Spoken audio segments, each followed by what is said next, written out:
Hey everybody, it's Carm here, and Fuzzy, the middle cat, here on a Wednesday, and I felt like coming on and doing something I'd been thinking of doing for a while, focusing on a single album. I know Gary, Cosmic Pickle, recently started a series, like iconic albums or Touchstone albums that meant a lot to him over the years. A single album that just maybe came at a turning point of life, or just introduced you to a new way of viewing music, or just even in a deeper way. So yeah, I've been thinking about doing this for a little while, and well, this first one here that I'll do in this series is actually not only one of the first albums I ever bought, the first vinyl records, but also the very first ECM. Barre Phillips Journal Violone 2. Still remember, I picked this up right around this time of year, spring of 1992. I was a sophomore in high school, and I was just getting into vinyl, and knew nothing of the artist on here. Knew a little bit about ECM. My dad had, I think, one ECM record in the attic, American Garage by Pat Metheny, which I'd heard earlier, or late the year before. But right away the cover struck me, and I know it's quite a cliche in the VC. You often hear it, the cover is beat, but the record's in great shape. It really is true here. I mean, when I got it, it was pretty well loved, through the ringwear and everything. But yeah, the cover alone really struck me. It's called Les Violoncellos by R. Balestra, painted it. Yeah, beautiful, striking cover. And of course on the back you have the instrumentation, which again, not knowing the artists at the time, really struck me. Very unusual.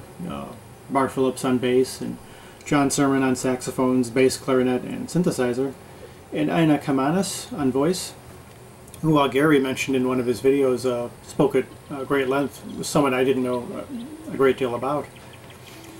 The album has a really intriguing blend of melody, lyricism, but also freeform improvisation, which was the aspect of it I wasn't quite ready for at the time. But obviously the more melodic aspect drew me in back then. I mean, only being about 16, was just starting to get into more experimental types of music, and this turned out to be the perfect entryway. And subsequently I became a huge fan of Barre Phillips and John Sermon in particular. Yeah, the first piece that starts off is a wonderful blend of her voice, singing mostly wordless. You could almost say like wordless lyrics. I mean, it almost implies like a song. It is a song structure, but it implies poetry. Sometimes lyrics, get mixed in with just the wordless, or you call it like syllabic vocals.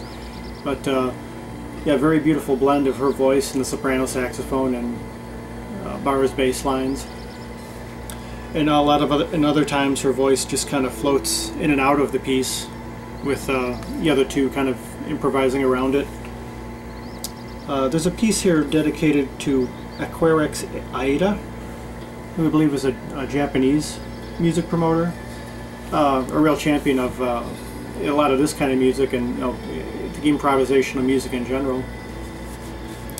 But this album was very important in introducing me to that kind of bridge between the kind of electronic space music, which I had been into already for the past 3 years or so before hearing this, and the freer forms of jazz, which I would eventually get into. I was getting into kind of the kind of mainstream straight ahead stuff right around this time in the early 90s.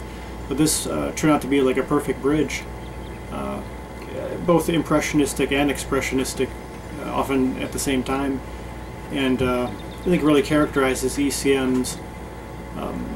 You call it, some talk about the ECM sound. I think it's more of, I've also heard aesthetic. It creates a mood without always being mood music. It creates the mood, but it's also a challenging listen, and you have to kind of meet it halfway. It's not just being transmitted to you. And yeah, eventually I got to grab a bunch more John sermons over the years, and I think I have most of Barre's albums on ECM, except for his Call Me When You Get There. I think that's one I don't have. But this was the introduction right here to him and to John and to her, who I need to look more into, Ina Kamenis. So yeah, there's so much I could say about this album at different times, and gave it a quick spin earlier, and it just yeah, it brings me back to that time, being so new to a lot of this music, and still kind of getting that feeling back, and also hearing it on a new perspective. So yeah, and yeah, it was recorded in 1979 in Ludwigsburg, which I learned more about the label, places they recorded, and it was all it was pretty consistent for quite some time. Barbara Wojers, not sure to pronounce her name, did the design on it, and all pieces are composed by Marv Phillips, and of course made into the whole fabric of all three of them.